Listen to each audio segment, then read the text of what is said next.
Bonjour à tous, aujourd'hui concours Avenir 2024, sujet spécialité maths, avec la question 10, ici on est sur de l'algorithmique, on n'est pas en Python, c'est un algorithme, donc c'est en français, avec du temps que, donc on a une suite ici définie par récurrence, U0 égale 1500, UN plus 1 égale 0,6, UN plus 10, donc c'est assez classique, on appelle une suite arithmético-géométrique, alors le nom n'est pas au programme, mais vous voyez, on a ici une relation affine, un coefficient fois UN plus une constante.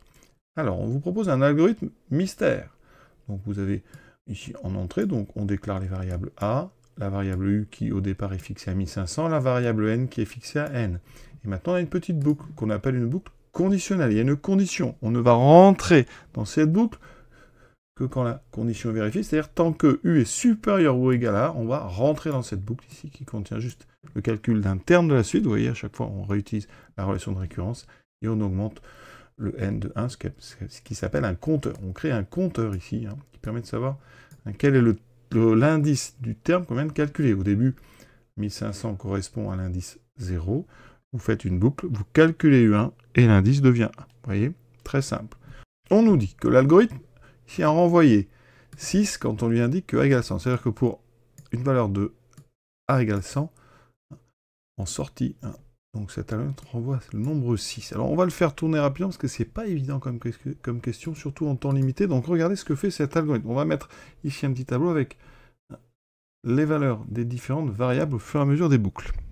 Donc au départ, alors, on a la boucle 0.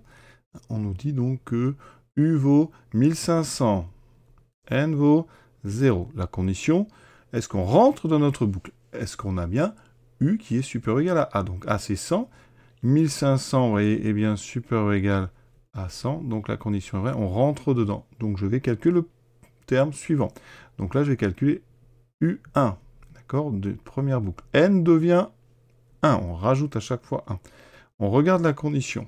Alors, a priori, on nous dit que l'algorithme va tourner jusqu'à, donc, renvoyer N égale 6. Donc je vais écrire 0, 1, 2, 3, 4, 5, 6. Voilà, ça veut dire qu'à ce moment-là, vous allez avoir donc 2, 3, 4, 5, on a fait donc 6 boucles. À chaque fois, on a calculé U1, U2, U3, donc le terme suivant U4, U5, U6. Et à chaque fois, les conditions ici étaient vraies, vraies, vraies, vraies. Et là, on va s'arrêter. Donc ici, la condition est forcément fausse, pour ne pas aller rentrer dans une nouvelle boucle. Comme ça, N va rester égal à 6 et l'algorithme renvoie 6. Ça veut dire qu'ici, la condition est fausse. Donc à ce moment-là, on a U6.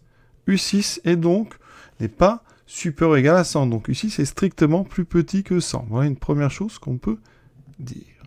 Et ça veut dire qu'au coup d'avant, U5 était donc supérieur ou égal à 100.